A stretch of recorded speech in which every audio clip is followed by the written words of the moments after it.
Hola a todos. Este es el canal Encyclopedie. El libro interpretado para todos en este episodio es ¿Por qué no incumplimiento? La economía política de la deuda soberana. El autor es economista e investigador holandés de la London School of Political Economics, Jerome Rice.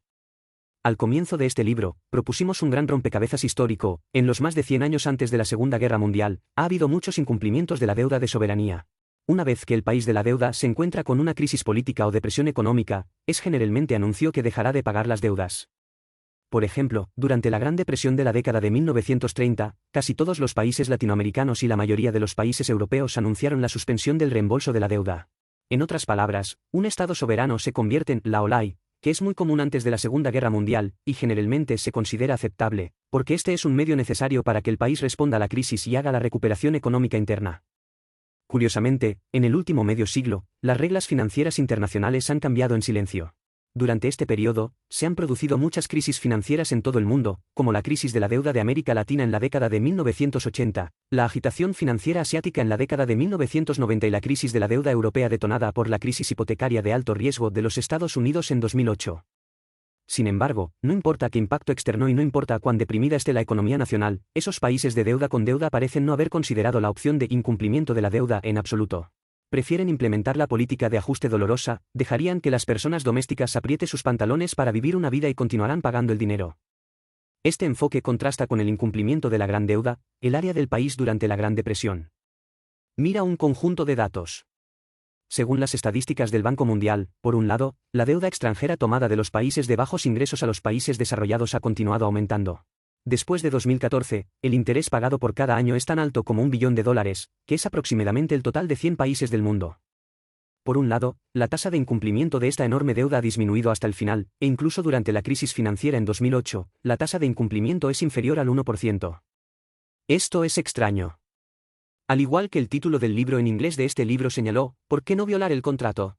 ¿Qué poder está promoviendo estos países de la deuda para pedir prestado cada vez más, y nunca romper el contrato?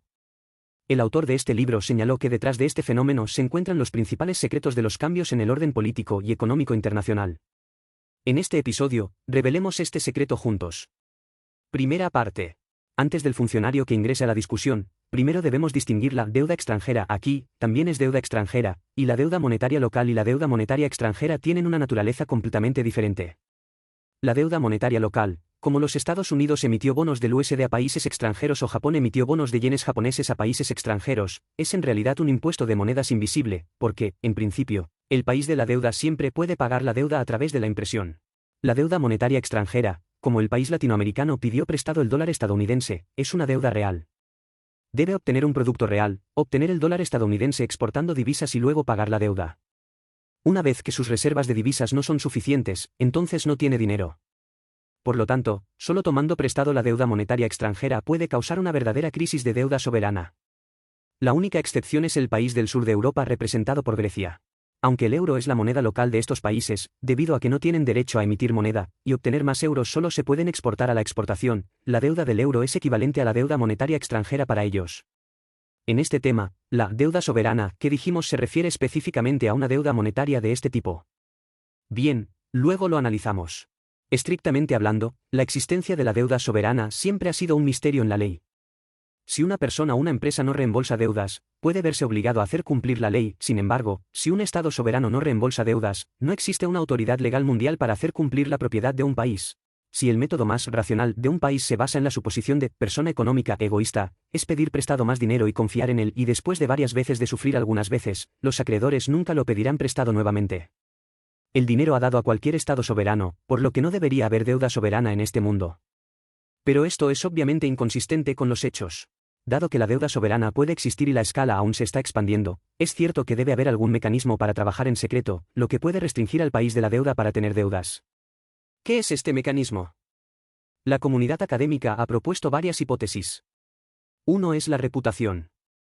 Esta teoría cree que la razón por la cual el país de la deuda reembolsa a tiempo es mantener su reputación y crédito a largo plazo. Si no hay crédito, entonces nadie está dispuesto a prestarlo cuando quiera pedir prestado dinero, o incluso pedirlo prestado, le pedirá que pague intereses más altos. Por lo tanto, si un país quiere pedir dinero prestado a un bajo costo, debe mantener su crédito y pagar el dinero a tiempo. Esta hipótesis suena muy razonable, pero desafortunadamente, no coincide con la experiencia histórica.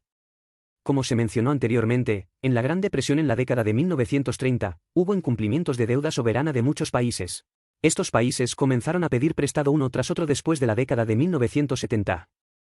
Los datos muestran que en comparación con los países que nunca antes habían incumplido el contrato, la dificultad de obtener el préstamo en aquellos países que una vez incumplimiento del contrato no ha aumentado, y el costo de interés es similar, y no hay una diferencia obvia.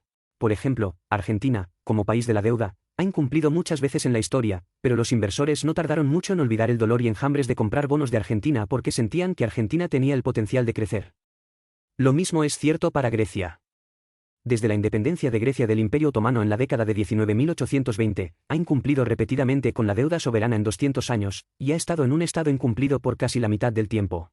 Sin embargo, esto no afecta el dinero de endeudamiento de Grecia del mercado financiero internacional, y el interés de los préstamos es similar a Alemania. Estos ejemplos muestran que la evaluación de los riesgos de los inversores internacionales es relativamente corta. Cuando consideran si tomar prestado dinero a un país soberano, los primeros factores que consideran no son si la reputación a largo plazo de este país es buena, sino si existe alguna obtenido a corto plazo para obtenerlo en las perspectivas extranjeras a corto plazo. La teoría de la reputación sobre el mecanismo de reembolso de la deuda parece no estar establecida. Mira la segunda hipótesis, es decir, sanciones. Esta teoría cree que la razón por la cual el país de la deuda se devuelve obedientemente porque están amenazados por grandes palos, y una vez que no pagan, el país acreedor los sancionará. Las sanciones incluyen activos en el extranjero, embargo comercial, intervención militar e incluso la ocupación militar directa de los activos en el extranjero del deudor. En este caso, ¿no te atreves a pagar el dinero? De hecho, en el medio siglo antes de la Primera Guerra Mundial, se sancionó hasta el 40% del incumplimiento del contrato.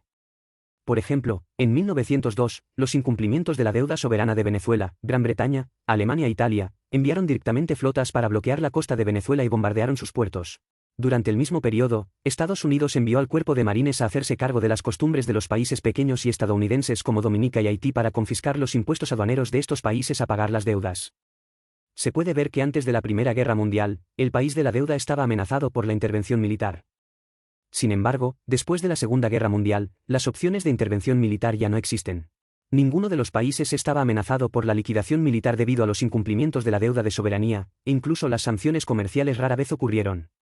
Por ejemplo, en la crisis de la deuda de América Latina en la década de 1980, Estados Unidos no implementó un embargo comercial para los países latinoamericanos. En la crisis de la deuda europea de 2009, era imposible para ellos implementar un embargo comercial debido a los países de la deuda. Por lo tanto, las sanciones han jugado una amenaza en la historia, pero hoy en día, ha sido durante mucho tiempo un mecanismo principal para restringir el reembolso de los países de la deuda. La tercera hipótesis dada por la comunidad académica es la teoría institucional. Esta es una teoría particularmente influyente, es decir, la ventaja del sistema democrático. Se cree que los países democráticos pueden establecer un sistema monetario estable a través del Parlamento independiente, bancos judiciales y centrales independientes, y reducir la posibilidad de incumplimiento del gobierno de contrato. Esencia: esta teoría cree que los países democráticos son más creíbles que los países no democráticos. Con la ola de democracia después de la Segunda Guerra Mundial, más y más países de responsabilidad se han convertido en países democráticos, por lo que la tasa de incumplimiento ha caído hasta el final. Sin embargo, esta teoría aparentemente perfecta no puede soportar la prueba de la historia. Por ejemplo, Argentina siempre ha sido un estudiante modelo por el pago de la deuda durante el gobierno militar, y los dos incumplimientos principales de la deuda en 1983 y 2001 fueron todas las cosas que hizo el gobierno. En comparación con el gobierno militar de la dictadura, es más probable que el gobierno electoral opte por incumplir al mundo exterior debido a la opinión pública nacional. Un crítico señaló: el nuevo gobierno democrático argentino es el más no tripulado hasta la fecha, y el régimen no democrático en México es el más obediente para los acreedores. Al mismo tiempo, las tres principales agencias de calificación internacional no parecen pensar que la democracia puede agregar puntos al crédito soberano. En su calificación, la calificación crediticia soberana de los países de desarrollo democrático no es más alta que la calificación de países en desarrollo no democráticos. Desde este punto de vista, la teoría del sistema no está establecida. En otras palabras, los tres supuestos actuales propuestos por los círculos académicos, teoría de la reputación, sanciones y teoría institucional, no pueden explicar el misterio de no incumplimiento de contrato en los países de la deuda contemporánea. Entonces, ¿cuál es exactamente el misterio? La conclusión aquí primero: el autor de este libro cree que la razón por la cual el país de la deuda no se ha atrevido a romper el contrato porque en el último medio siglo, El papel y el poder del sistema financiero en los asuntos globales se han vuelto cada vez más. El sistema mismo ha constituido un supergobierno global, puede dominar a los gobiernos de varios gobiernos hasta cierto punto. En otras palabras, una parte de la soberanía de la nación-estado ha transferido silenciosamente de gobiernos de varios países a manos de los sistemas financieros globales. La transferencia de poder es inseparable de la financiera de la economía mundial desde la década de 1970. ¿Has notado una cosa? Después de la Gran Depresión en la década de 1930, en los 40 años, la economía mundial estaba tranquila y no había una gran crisis económica y financiera, pero desde la década de 1970, serán casi cada 10 años. Un gran financiero crisis. ¿Por qué es esto? El autor señaló que el impacto de la Gran Depresión y la Segunda Guerra Mundial colapsó, y el flujo de capital mundial se congeló durante 40 años. No fue sino hasta la década de 1970 que el sistema financiero global comenzó a recuperarse, y los flujos de capital de gran a gran escala se volvieron de nuevo. También es a partir de esta época que la economía mundial ha comenzado un proceso financiero. Esto se refleja primero que la concentración del sistema financiero se está volviendo cada vez mayor, y los bancos pequeños y de tamaño mediano se están fusionando constantemente. Solo unos pocos, grandes pero incapaces de caer, los gigantes financieros son cada vez más importantes en su posición en el nacional. Economía. Por ejemplo, la participación de los 5 principales bancos en los Estados Unidos representó los activos totales de la industria bancaria, del 17% en 1970 al 52% en 2010, 3 veces el original. Durante el mismo periodo, los activos totales de la industria bancaria británica representaron el PIB, que se elevó del 50% al 550%, lo que aumentó en 10 veces. La economía británica ha eliminado por completo la realidad y está llena de finanzas. Si bien el sistema financiero global se expande, la deuda de los países soberanos también ha comenzado a explotar. Entre ellos, la proporción de deuda extranjera en los países en desarrollo representó el PIB, de aproximadamente el 10% en la década de 1970, que se elevó a más del 40% en 2000. ¿Por qué los países en desarrollo piden tanta deuda extranjera? Se debe principalmente a que el desarrollo de la economía y la promoción de la construcción de infraestructura requieren grandes gastos fiscales, mientras que las fuentes de ingresos del gobierno son solo 3, impuestos, las ganancias pagadas por las empresas estatales y el dinero de los préstamos. Para la mayoría de los países en desarrollo, los 2 primeros ingresos no son suficientes para mantener los gastos, por lo que solo existe la forma de pedir dinero prestado. El funcionamiento normal de los países modernos ha cambiado de impuestos a depender del crédito. Por lo tanto, quien tenga la creación y distribución del crédito tiene un gran poder. En este libro, el autor llama al privilegio de las finanzas como poder estructural. Este tipo de poder puede pasar por alto a los gobiernos de varios países y dominar el comportamiento de los gobiernos de varios países. Específicamente, el poder estructural de las finanzas está compuesto por 3 mecanismos de ejecución, a saber, reglas de mercado, préstamos condicionales y puentes de los países de la deuda. Estos 3 mecanismos de ejecución, como la triple maldición estrecha establecida en el país de la deuda, obligaron al país acreedor a encontrar una manera de pagar de todos modos. Para descubrir el funcionamiento de estos 3 mecanismos de ejecución, podemos resolver el misterio de la no defensa de la deuda soberana, que también es la teoría central entregada en este libro. La segunda parte. Primero mira el primer mecanismo de ejecución, las reglas del mercado. Esto se refiere a eso, una vez que un país de la deuda no se agota, los acreedores causarán graves impactos económicos e incluso causarán turbulencias sociales a través de una serie de métodos de mercado, como la venta, la retirada de capital y los préstamos congelados. Pensando en una perspectiva social tan terrible, el gobierno de la deuda no se atrevió a actuar a la ligera. Tomamos México en la década de 1980 como ejemplo. En casi 10 años de 1973 a 1982, la deuda extranjera de México aumentó a una velocidad sorprendente del 30% por año, aumentando de $4.000 millones a más de $80.000 millones, y la deuda extranjera total representó casi la mitad del PIB mexicano. Durante el mismo periodo, las tasas de deuda extranjera pagadas por los países en desarrollo continuaron aumentando, y en 1982, la tasa de interés real promedio superó el 15%. El enorme gasto de deuda permitió al gobierno mexicano agotar rápidamente las reservas de divisas y las reservas de oro. Para pagar las deudas, tuvieron que desmantelar continuamente la pared este para compensar el muro oeste. Pero en este caso, el gobierno mexicano nunca ha pensado en un incumplimiento unilateral de contrato. Esto se debe a que la economía mexicana depende del crédito internacional. Su maíz alimentario básico debe importarse de los Estados Unidos, y la industria de la industria también depende en gran medida de equipos y materiales importados.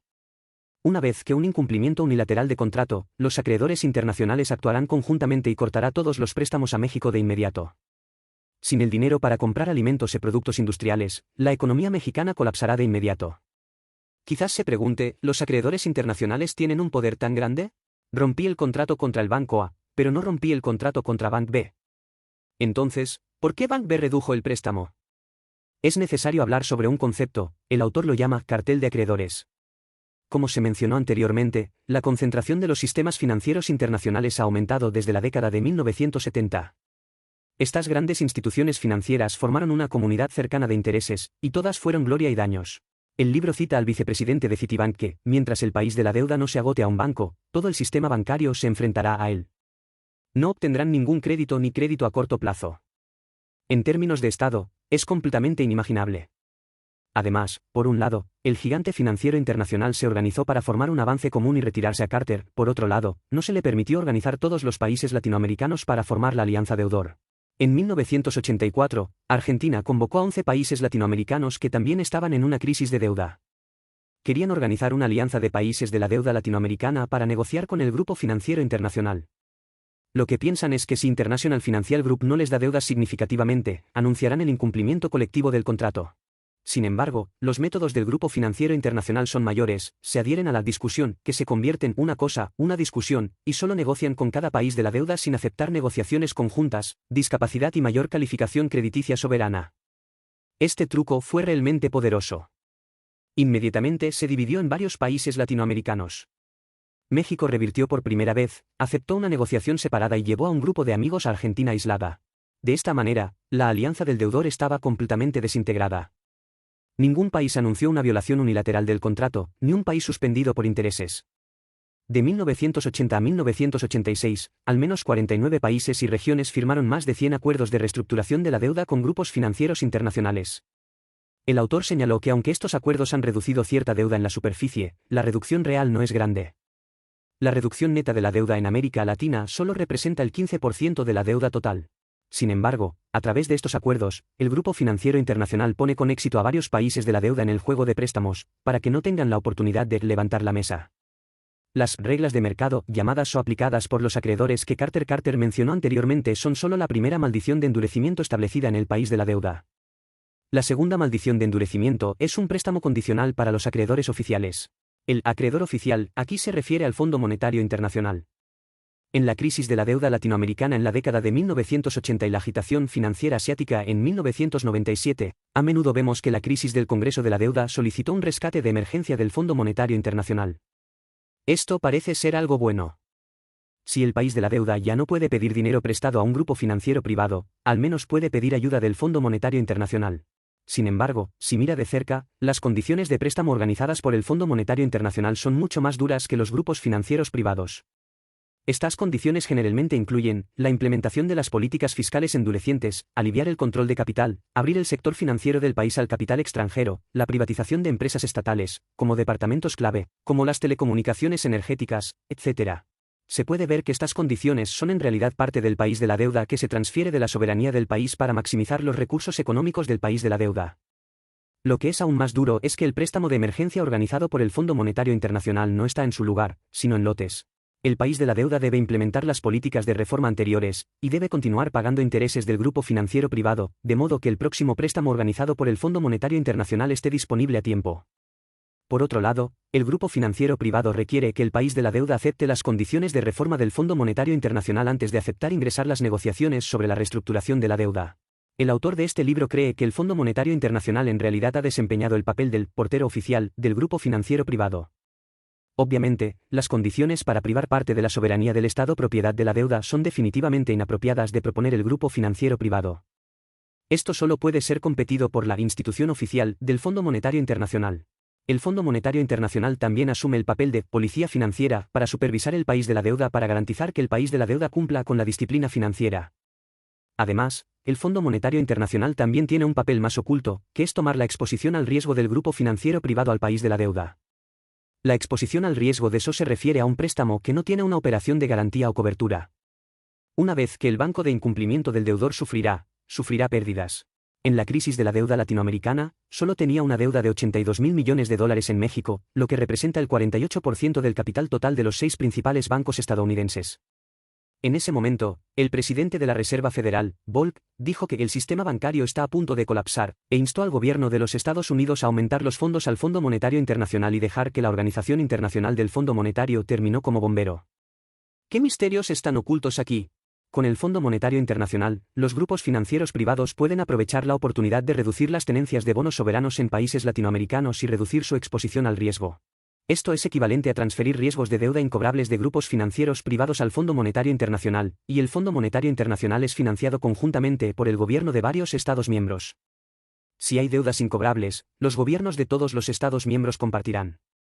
En la última crisis de la deuda europea, también apareció casi la misma operación. En 2010, el gobierno griego llevó a cabo un total de 300.000 millones de euros de una deuda sorprendente, de las cuales casi el 80% fueron prestados de los acreedores extranjeros. Estos acreedores extranjeros eran principalmente bancos privados en Europa. Después de que estalló la crisis de la deuda, la Comisión de la UE, el Banco Central Europeo y el Fondo Monetario Internacional organizaron este transporte de tres drives para comenzar un préstamo de emergencia de 110.000 millones de euros, de los cuales 80.000 millones fueron proporcionados por los Estados miembros de la UE y el Fondo Monetario Internacional proporcionó 30.000 millones. Los expertos señalaron que el préstamo de emergencia de tres carruajes de conducción es rescatado nominalmente al gobierno griego, y en realidad es un rescate de grupos financieros privados que tienen bonos griegos. El gobierno griego debe soportar la política de ajuste dolorosa mientras usa este préstamo para pagar la deuda del grupo financiero privado. Solo el 5% de todos los fondos de rescate se usan realmente en el gasto del gobierno griego. 2 años más tarde, en 2012, el grupo de finanzas privadas europeas logró la victoria y se desvaneció del 80% al 20%. La exposición al riesgo se transfirió de grupos financieros privados a instituciones públicas, y los Estados miembros de la UE y los miembros del Fondo Monetario Internacional los organizaron juntos. Esta es la segunda maldición de endurecimiento establecida en el país de la deuda. Los acreedores condicionales tienen un préstamo condicional, ha desempeñado el papel del portero, la policía financiera y backpotman para el grupo financiero privado. Veamos la tercera maldición de endurecimiento establecida en el país de la deuda, llamado el puente de las élites nacionales. Las dos primeras maldiciones apretadas son de las partes extranjeras de la deuda, y la tercera maldición apretada es forzar la parte nacional de la deuda. Cuando un país de la deuda se encuentra con una crisis de la deuda soberana, si los acreedores nacionales son increíbles, por unanimidad en el extranjero, y cancelan resueltamente la deuda, de hecho, los acreedores extranjeros serán los mismos. Después de todo, hemos dicho que la era de las amenazas militares y militares la ocupación ha pasado. Sin embargo, el problema es que los intereses de todas las clases en el hogar en la deuda son inconsistentes, lo cual es difícil de formar un frente unificado. Si el país de la deuda anuncia la suspensión del reembolso de la deuda y el incumplimiento del mundo exterior, aunque a la larga, esto puede ayudar a la economía del país de la deuda a recuperarse más rápido, pero a corto plazo, puede causar una turbulencia del mercado financiero nacional, capital escape, ajuste de crédito, etc. La serie de efectos desbordantes. En este momento, los dueños de negocios y las personas ricas que poseen una gran cantidad de activos financieros sufrirán pérdidas importantes. Y si el país de la deuda elige continuar su deuda, debe aceptar las duras condiciones del Fondo Monetario Internacional, con más préstamos de emergencia para mantener el pago de intereses y al mismo tiempo una política de ajuste para reducir significativamente los gastos públicos, las pensiones y alivio del desempleo. En este proceso, el costo de endurecer es principalmente asumido por trabajadores ordinarios, jubilados y desempleados. Después de implementar una política de ajuste, la tasa de desempleo de los jóvenes en Grecia superó el 60%, el nivel salarial disminuyó en un cuarto y los ingresos de las personas más pobres cayeron un 45%. Este fue el nivel más grave de nivel de vida en los países desarrollados desde la Segunda Guerra Mundial, y el grado de dolor es comparable al pueblo soviético de Europa del Este después del drama Dow-Don. Debido a la distribución injusta de la carga, la gente común en el país de la deuda está más inclinada al incumplimiento de la deuda, y la clase de élite del país de la deuda está más inclinada a tener deudas. Esto le da al Grupo Financiero Internacional un esfuerzo para apoyar a la clase de acreedores de élite en el país para apoyar a los países de deuda. Suelen ser banqueros y burócratas técnicos financieros. Cuando el país de la deuda está en una crisis, es necesario utilizar la fortaleza de estas personas para negociar con los acreedores, obtener préstamos a corto plazo o condiciones de reestructuración de deuda preferencial para evitar que la economía nacional colapse. Por lo tanto, en la crisis de la deuda de América Latina y la crisis de la deuda europea, vemos una tendencia, es decir, cuanto más grave es la crisis, mayor es el estatus de la élite financiera nacional del país de la deuda. Las personas están marginadas.